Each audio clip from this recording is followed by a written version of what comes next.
On December 9th, 2023, a body was found on a beach in Ghana, headless, armless, missing toes, and a leg.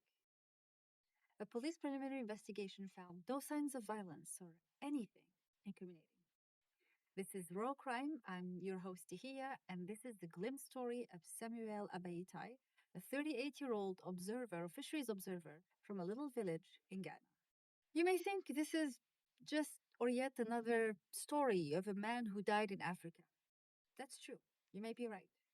But what if I told you this story spans across continents and countries, and you, my dear, may be a proponent to it? And trust me, we will get to that. But for now, stay tuned and listen in. Samuel Abayitey was a fisheries observer on a fishing boat called the Marine 707. His job consisted of reporting tuna catches on board the vessel and any other fishing related activities. A fisheries observer's job is simply to observe and report, including any incidents that may be criminal in nature. And this is important because this might play a role in the disappearance and death of Samuel. As we're investigating together, we are going to lay out the timeline, the location, and we may or may not draw conclusions on this investigation. We will definitely dive into the world of vessels, the ocean, piracy, murder at sea, you name it. The vessel Samuel was working on, the Marine 707, is a tuna fishing boat. It is apparently registered in Ghana to a Ghanaian company that, surprise, surprise, has a P.O. box for an address. How not suspicious at all. Now, the vessel is flagged to Ghana. It is domiciled and is based in Ghana and owned by a company that is also based in Ghana, whose name is World Marine. This is a fact, as I said. It is in fact a joint venture with a Korean company and maybe even a shell company. These things happen a lot in Ghana, but also in many other places around the world, including here in Canada, where I'm based. This isn't really just a Ghanaian thing. It is something that happens everywhere around the world. Going back to this particular case, ownership and the reason why I want to understand who the owner is important because the vessel looks national in nature, but is in fact actually international. With a Ghanaian observer on board, with some 50 sailors, I have to say, it's really confusing even to find out from where I am who was the actual owner of the vessel or even the captain, granted that he's one of those three Korean crew members. What we know, according to some records, is that the captain's name is Mr. Shuang Xiaorong. Some footage on the boat also shows that all of the fishing crew are actually Ghanaian, which confirms earlier findings from when the vessel was caught in Nigeria on piracy charges. Yes, you heard it well. Piracy. We're going to get to that later. Now, what do we know about what happened?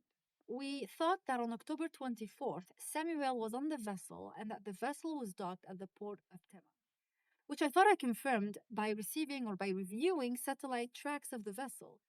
At least I thought so, until I realized that there were too many discrepancies for those tracks to be actually accurate. Although the tech we use called automatic identification system, which is basically an open source satellite tracking system for big vessels or big ships, shows the vessel is docked in Tema at that particular date, the VMS records, which are the vessel monitoring system records, show that it had left the port for the fishing grounds in the morning of that day, and it was not at that location. Why is the AIS system showing contradictory information? AIS is not supposed to display location just like that. It has to be tampered with or spoofed for it to show a different location than where the vessel actually is. But we are not going to make any accusations here. We are just going to point at the discrepancy. On the same day again, on October 24th, his brother, we are using the word brother here in its cultural meaning. It might mean cousin. The name is Emmanuel. His brother spoke to the victim one last time. Apparently, Samuel, the victim, called Emmanuel, his brother, to say that he was trying unsuccessfully to reach his supervisor in the Marine 707's home port of Tema to report an incident. He wanted to report an incident. Samuel wanted to talk about something that had happened. Usually, if an observer wanted to report a criminal incident, they would go to the police or their supervisor, who would then convey the message to the police or to the Ghanaian Commission in this particular case. They deal with these kind of issues. I don't know. And I don't think anyone other than the proponents of the incident actually know what the incident is about. The incident was never reported as far as we know right now. 4 days later, that is on October 28th, one of the ship's Ghanaian crew members spoke with Samuel one last time on the evening of that day before going to bed. He said that he saw him asleep in the same chair when he woke up at around midnight on October 29th. On that day, on October 29th, Samuel was reported missing to the crew. His crew workers said that when they woke up at around 1 a.m., they looked for him inside the ship but could not find him. We also know that Samuel was sharing his cabin with three other crew members. Some sources reported that these crew members were Chinese, but I do believe that they are actually Korean and they may have been misportrayed or misunderstood. But I'm not sure here. Samuel disappeared from that particular cabin. It was only on October 30th that the ship owners, prompted by the captain, reported to the authorities, the Ghanaian Commission, that the observer, Samuel, went missing. Missing is really the least we could say. Missing? Where did he go? Did he just leave? The officials assured the family that his disappearance was being investigated. At the beginning, I thought, since the boat was docked, it was at dock in Tema, one could easily assume that he just left. He walked out for some reason. But the boat wasn't docked, and things were only about to get tragic. On December 9th, the brother and his friend Emmanuel Doku discovered that what looked like Samuel's body, headless, with no arms, one leg missing, and toes that looked like they were chewed up by wildlife. The brother later indicated that the cuts were actually clean. Ladies and gentlemen, I don't care what's his name, Steven Spielberg, showed you in his beautiful movies, Jaws, the sharks that eat people. But this isn't Jaws. Wildlife, sharks, don't just eat heads of people and selectively their arms and their legs. The body apparently washed ashore near the family lagoon in Anyanam, which is about 60 kilometers east of Tema.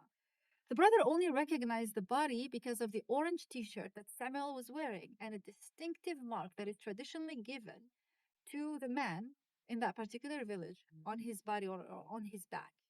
A DNA test is yet to confirm the identity, and we're 4 months in after the body was discovered. The preliminary autopsy ruled out poisoning, but up to this point, a final autopsy report has not been produced.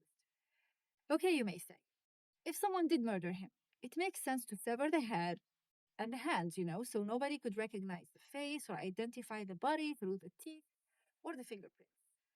But why the leg, you may ask? You may be actually surprised.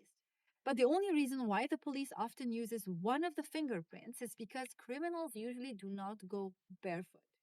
It does not mean that some countries do not collect toe prints. Where I'm from, Algeria, both your fingerprints and toe prints are going to be collected. So let's see the possibilities, assuming that it was or the body was indeed Samuel's body. Option number one, he fell from the boat and his body hit the propeller, so hence the head, the arms, and the leg, right? There were no propeller marks on the body and the t-shirt was in pristine condition. Option number two, he fell off, and by the time his body was found, ocean species have had their impact. The cuts were clean, and it is not consistent with wildlife chewing his body. Option three, he was murdered, and his body was dumped at sea.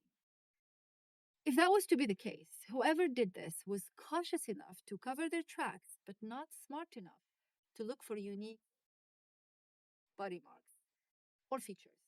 They could also not just burn the body because, they were on a boat and that would be very, very suspicious. To be honest, I don't know if you can indulge some irony or dark humor, but the Ghana Report, which is a popular newspaper in Ghana, said, I quote, a police investigation found no signs of violence or anything incriminating. What more does it take Then a body which literally showed up with no head, no arms, and no leg of an observer whose job is to report on potential criminal activities, who wanted to report on an incident 4 days before he went missing from a vessel that was caught in the past on piracy charges and other illicit activities in Ghana. Not suspicious at all, Ghanaian police, right? Absolutely not. If anyone can tell me what is indeed suspicious, I would be more than happy to hear about it. After all, it's not like there were disappearances from Ghanaian flagged boats of observers that wanted to report on incident or that did indeed report on incidents. Or it's actually, there are. For now, we're going to stick with the facts of this case without speculation or maybe even without any conclusions drawn. And we want to find out whose vessel it is, who does it actually belong to, and what was it doing? What was Samuel wanting to report on? And how you and I might actually be proponents to this case. We need to know where everything has happened. In the maritime realm, big boats usually have satellite trackers which allow us to see where they are or where they were, and it really helps with investigations. It also helps to know if the vessel had had any priors, a criminal record, if you will, which would mean that it operated or it was operated in the past in a shady manner or has been operated by a shady captain or owned by a suspicious company, if it has ties to a criminal gang or even a terrorist group, etc. It happens much more often than we think. The Marine 707 is a fishing vessel originally from Japan, but currently it's sailing under the flag of Ghana. Now, reports from the media mention that the company that owns the vessel is Japanese, but from official records, the company World Marine Ltd is based in Ghana and appears to be a joint venture with a Korean company, as I said earlier. We have confirmed this because the owner simply told us. The original vessel was indeed actually Japanese, but it seems that the ownership is Korean now. And the name World Marine may have been used to just confuse the real ownership of the vessel and to mask the actual ultimate beneficial ownership, which we can only speculate about at this point. The record of a Japanese company under the same name does not show any ownership of tuna boats, and let alone actual crews from Ghana and Korea.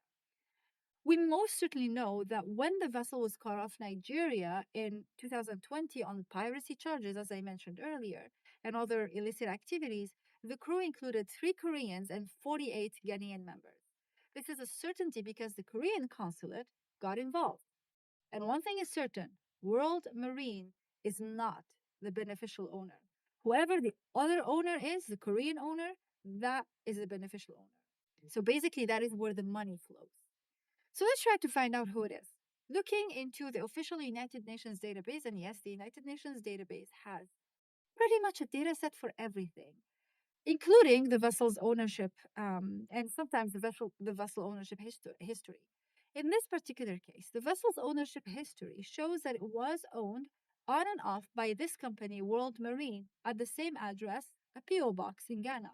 But the vessel was transferred to the care of another company called, I'm going to try to say it the right way, Siobu Jonghab Sijang Co. Limited in 1998, before it went back to World Marine in 2006.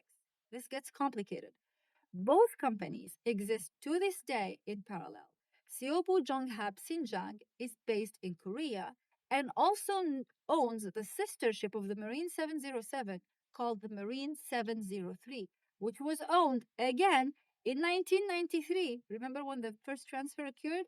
By World Marine. Surprise, surprise. And then again transferred to Siobu in 1998. Basically the same year than the Marine 707. They're just switching back and forth here. When the captain was busted in Nigeria after being suspected of piracy in the Gulf of Guinea and switching off the vessel's tracking technology, or what is called AIS, to potentially act as a mothership for pirates, which is illegal, the captain claimed that the AIS was bad. Right, of course. We believe that. This is a different captain, by the way. But apparently the problem still remains. One interesting thing is that 3 years later, still in 2023, with, however, a different captain, the vessel still keeps disappearing from the screens and seems to transmit a location that is not necessarily accurate. And it appears what it's not. It goes where it doesn't show where it goes. So it's not easy to know where it goes and when it is out at sea, even. But let's not be defeated at this point, especially that the next question is an important one. Given the timeline, when and where was the body actually dumped or fell? If we're assuming that he just fell. As you may say. The same night at port because they looked for him, they couldn't find him, and because that is what the AIS shows.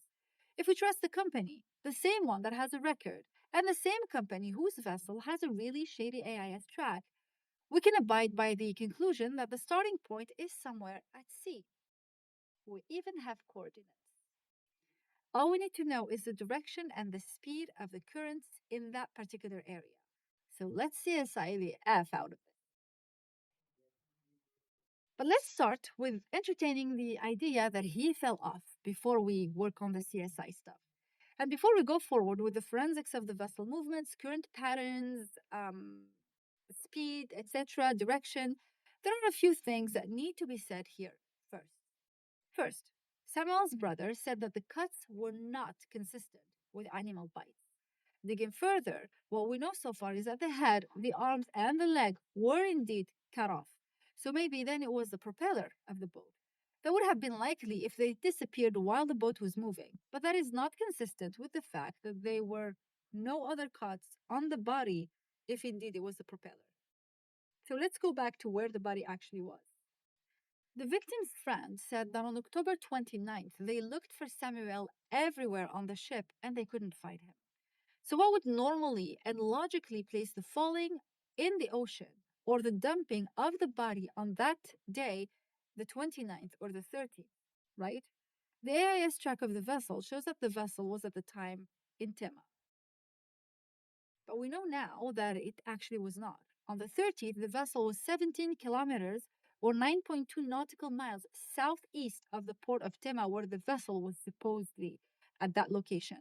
The exact position is also given by the company. If we factor in wind conditions, direction, and speed, current direction and speed, assuming that Samuel was of normal build and that he did not know how to swim. By the way, he did know how to swim. This is what the brother actually told us. But if you factor in everything I just mentioned, the body would have washed ashore in the direction of the lagoon where it was found on November 2nd, which is way, way earlier than December 9th when the body was actually found. It would take approximately only 3 days for the body to drift a distance of 60 kilometers under the initial estimated conditions. That is what I calculated. There is no way it took the body 40 days to reach the shore. Physically, it just does not make any sense. Now, we can still factor in the compositions, special weather conditions, anything like that, but it would add at max 1 day or two, not 40. So, factoring that it takes the body 3 days to get to shore, where was the body for the rest of the 37 days? This is a good question to be asked. Right now, there is nothing that can convince me that Samuel simply fell off on the 30th. I am a logical person, and I'm good in math and physics, and it just does not make any sense. He was a good swimmer. He could have swum, or even just drifted. He would have made it, maybe dehydrated and hungry, but he could have made it. Also, the autopsy ruling out poisoning means they have tested for drowning and they ruled that out. So it doesn't really make sense. It simply does not add up. So, what if the body was actually kept on board? It's not like it never happened before that fishing vessels would keep bodies in the freezer of the vessel. Who looked? Who didn't conveniently look where they needed to look? I'm not accusing anyone. I'm just really saying that if that's a possibility that the body was actually dumped at a later date, then someone did not look the right way. So let's analyze that possibility for a second. The latest known position of the vessel was on December 5th. If the body was dumped on December 5th and the body washed up on the 9th when it was discovered by the brother with the current speed of 2.5 kilometers an hour, that would mean that the body was dumped about 48 kilometers away from the lagoon. That is roughly 5 days and 120 hours with a speed of 2.5 kilometers an hour. The vessel's whereabouts place it at that particular distance on that particular day. This scenario would actually make sense. But the reality again is that This is based on AIS tracks, and I do not have access to the VMS tracks. But it does make sense that if the vessel was at that distance on that day, that's when the body was actually dumped. There are still a few details I don't have access to, such as knowing if the body was indeed frozen, which would make sense if it was because of the calculation of when the body was thrown out of sea, out of the boat. We do not have access to that information yet. We don't have even the DNA confirmation. At which point was the body decapitated? What was the condition of the body? What incident did he want to report on? Was it a criminal incident? Was it a dispute with a crew member? Was it an abusive captain, maybe? Was it a situation of illegal fishing? There are so many questions. But one thing is certain is that World Marine, the company, was fined before for illegal fishing. And it's not like it's their first time either. There are other instances in Ghana that have happened where observers have disappeared at sea. Take the case of Emmanuel Assain, another fisheries observer who went missing in 2019 in suspicious conditions. He was known to be a man of his word, an honest man, an honest observer. In his final address to the Fisheries Commission on the 24th of June 2019, he outlined illegal fishing activities on the vessels owned by the company he worked on board and stated, I humbly plead with the police to investigate further. A few days later, on July 5th, SN went missing from the Mangshing 15, a trawler that was known for illegal activities in the country. And it was also owned by a company that was known for abusive practices with the crew and even impunity in the region. We still don't know what happened to SN, but we cannot even speculate in this case because we don't have a body.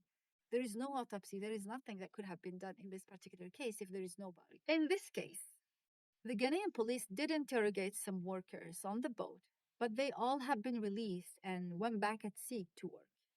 The police did investigate the disappearance, however, so arguably they would have looked into the vessel and not found the body. It just does not make sense that the body was dumped at port. So, who investigated and who missed this particular piece of evidence? Murders at sea are not taken with the same degree of gravity and urgency that those happening on land. You can get away with so much at sea. This is why I call it raw crimes. But there's something else, a reminder to all of us that we are potentially proponents to this case. I mean, as an average consumer, you and I assert that we have never consumed fish that was caught by a vessel engaging in criminal activities such as murder, slavery at sea, which is very, very common, or anything else. Can we? The reality is that Ghana is a worldwide producer and supplier of tuna, and many vessels fit the profile of the Marine 707 in the country. We also know that companies such as Panofico buys fish on behalf of Trimarine, another company, which sells it on behalf of Matsui Corporation, a top consumer supplier in Europe, the United States, and many, many other countries. So before you hit that subscribe button and that like button, tell me in the comments, when was the last time you checked where your fish was from? Over and out.